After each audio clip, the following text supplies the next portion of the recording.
OCO. Hello, I'm Chris James, President and CEO of the National Center for American Indian Enterprise Development. Developing American Indian enterprise is at the heart of everything we do at the National Center. We honor and recognize the current and next generation through annual awards, business scholarships, and hosting regular Native Edge Institutes, not only in person but virtual. Rockin' and rollin' at the Hawaii Fudge. We're a subcontractor providing IT services through a prime contract with the Department of Defense. Native New York is an exhibit about the tribes from New York State. If you haven't had a chance to check out our magazine yet, there are tons of great stories about businesses in Indian country. I decided that it's about time, so I started my business. It was scary at first because it was slow and I had to get the word out there, but I started using different hashtags, got busier ever since. We have 5 IT companies. We have 2 construction environmental companies. It's really focused on innovation. Our export team is ready to help your business go global to foster international indigenous trade. I want folks around the world to see the diversity. Our tribes are building language apps to support language revitalization. We have also launched our Native Edge Finance. Our programs have helped secure contracts worth more than $5 billion. That's billion with a B. Looking at healthcare, broadband, data centers. Working to push for greater support for Native American and tribally owned businesses with Congresswoman Sharice Davids in Washington, D.C.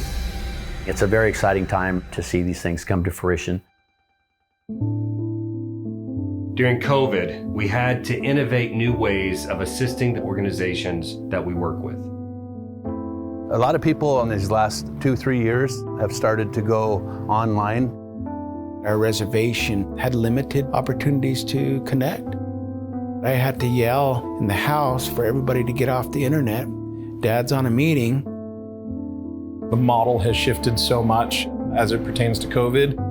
You need to adapt in order to stay relevant. If something like this happens again, we need to be better prepared.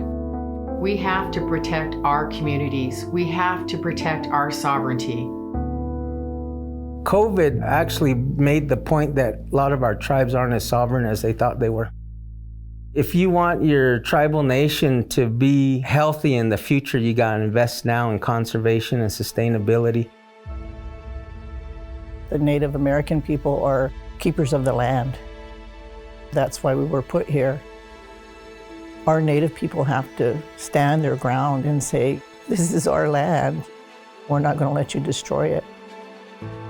It does lead to true sovereignty when you have your internal food system that you can rely on.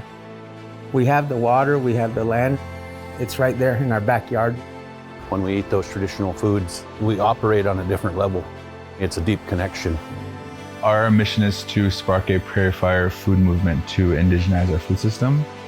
A big part of that is teaching our tribal citizens how to do it themselves. I'm excited about the new opportunities with solar energy and climate control.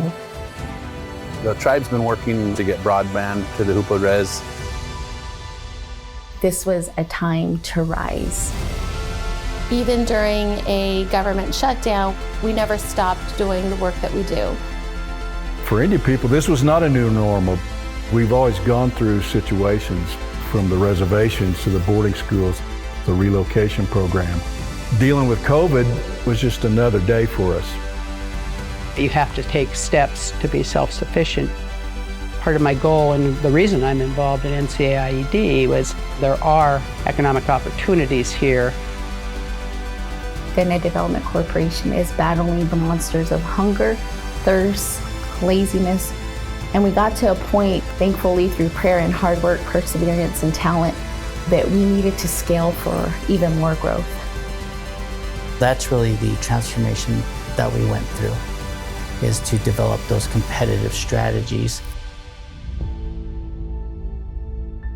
Gotta have somebody that can see where you're going or what you're building, pointing the boat in the right direction so we can all row that way. In times like this, every one of us is called to be leaders. Leadership is wanting to make someone want to be a better person. Do not be afraid to use your voice and let your voice be heard. People want to hear what you have to say. Being courageous is so important, and we all have that within each of us. The risk will always be there, but we continue to walk forward. You know, you can't allow the tears of the past to blur your vision of the future. You are the next generation of brilliance. And I hope this conference will give you the confidence and skills to make the next steps in your career. I know there is no limit to what we can achieve if we work together.